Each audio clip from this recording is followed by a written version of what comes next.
Assalamualaikum warahmatullahi wabarakatuh. Halo teman-teman semuanya, terima kasih banyak ya sudah menonton video ini. Ada peribahasa yang mengatakan bahwa tak kenal maka tak sayang. Oleh karena itu, perkenalkan kami dari kelompok 2 yang beranggotakan Fadila Amatul Wahid, Koda Rusman, Silva Miza, Serina Ariska, Wirdan Muhammad, dan Yosi Nur Ilahi Brilianti akan menjelaskan mengenai manajemen sekolah. Apa sih itu manajemen sekolah? Nah, manajemen berasal dari bahasa Latin atau manus yang artinya tangan dan agere yang berarti melakukan. Jika digabungkan menjadi managere yang berarti menangani sesuatu, mengatur dan membuat sesuatu itu menjadi seperti apa yang diinginkan dengan mendayagunakan seluruh sumber daya yang ada. Menurut Rohiyat, manajemen sekolah adalah melakukan pengelolaan sumber daya yang dimiliki oleh sekolah atau organisasi yang diantaranya adalah manusia, uang, metode, material, mesin, dan pemasaran yang dilakukan dengan sistematis dalam suatu proses. Ada pula tujuan dari manajemen sekolah. Yang pertama, meningkatkan mutu pendidikan. Yang kedua, meningkatkan kepedulian warga sekolah dan masyarakat dalam penyelenggaraan pendidikan. Yang ketiga, meningkatkan tanggung jawab sekolah kepada orang tua, masyarakat, maupun pemerintah. Yang keempat, meningkatkan kompetensi yang sehat antar sekolah.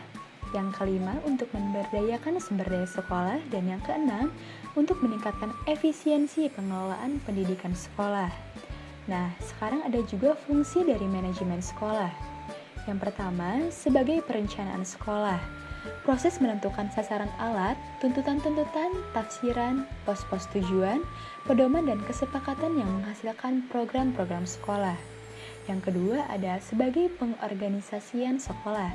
Kemampuan sumber daya sekolah untuk mewujudkan hasil yang direncanakan dengan pembagian struktur tugas. Yang ketiga, sebagai pergerakan seluruh rangkaian proses manajemen dan pelaksanaannya. Dan yang keempat, sebagai koordinasi dalam penyelenggaraan pendidikan. Nah, selanjutnya ada karakteristik manajemen sekolah. Yang pertama ada perencanaan dan pengembangan sekolah. Yang kedua ada iklim dan budaya sekolah.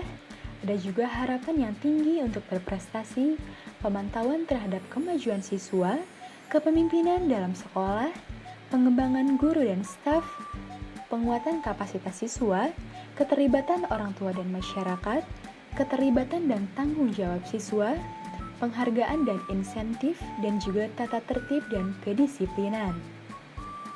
Kemudian ada pula ruang lingkup dari manajemen sekolah. Ditinjau dari objek garapan manajemen pendidikan dengan titik tolak kegiatan dapur inti, yaitu kegiatan belajar mengajar di kelas, maka ada 8 objek garapan dari ruang lingkup manajemen sekolah, yakni ada manajemen kurikulum, manajemen kesiswaan, manajemen sarana dan prasarana, manajemen personel sekolah, manajemen keuangan atau pembiayaan, manajemen anggaran, manajemen hubungan sekolah dan masyarakat, manajemen layanan khusus, tantangan manajemen sekolah, dan manajemen sekolah lainnya. Kemudian ada prinsip-prinsip dari manajemen sekolah. Prinsip manajemen sekolah adalah landasan-landasan yang dijadikan dasar dalam melaksanakan fungsi ataupun pekerjaan manajemen sekolah agar tercapainya tujuan dari manajemen sekolah.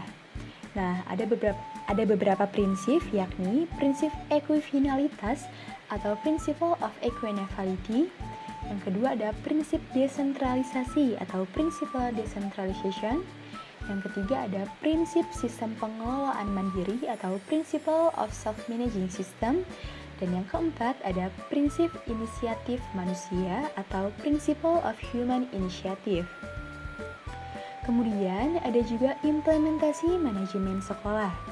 Tahapan implementasi manajemen sekolah diantaranya ada tahap pengenalan, tahap pemetaan, tahap penyusunan rencana kerja yang dimana harus dimulai dari membuat visi, misi, tujuan maupun sasaran. Setiap sekolah harus memiliki visi, misi, dan tujuan sasaran yang jelas. Kemudian ada tahap evaluasi awal, tahap menentukan kesiapan, tahap memilih pemecahan masalah, tahap membuat skala prioritas, tahap evaluasi pelaksanaan, dan tahap merumuskan sasaran mutu baru. Implementasi manajemen sekolah akan berjalan dengan baik jika komunitas sekolah mampu menciptakan suasana yang menyenangkan. Nah, terakhir ada kesimpulan nih teman-teman. Dalam mencapai manajemen sekolah yang sesuai dengan perencanaan, tentunya diperlukan adanya tujuan dari manajemen pendidikan itu sendiri. Manajemen sekolah bertujuan untuk memberdayakan sekolah melalui pemberian otonomi kepada sekolah dan mendorong sekolah untuk melakukan pengambilan keputusan secara partisipatif. Implementasi manajemen sekolah akan berjalan dengan baik jika komunitas sekolah mampu menciptakan suasana yang menyenangkan. Sekian pembahasan materi mengenai manajemen sekolah dari kelompok 2. Kalau ada kenangan, tolong dilupakan. Kalau ada kesalahan, tolong dimaafkan. Harta semakin hari akan semakin habis, tetapi ilmu semakin hari akan semakin bertambah. Semoga dalam video ini ilmu-ilmunya dapat bermanfaat ya di masa yang akan datang. Sekian, wassalamualaikum warahmatullahi wabarakatuh.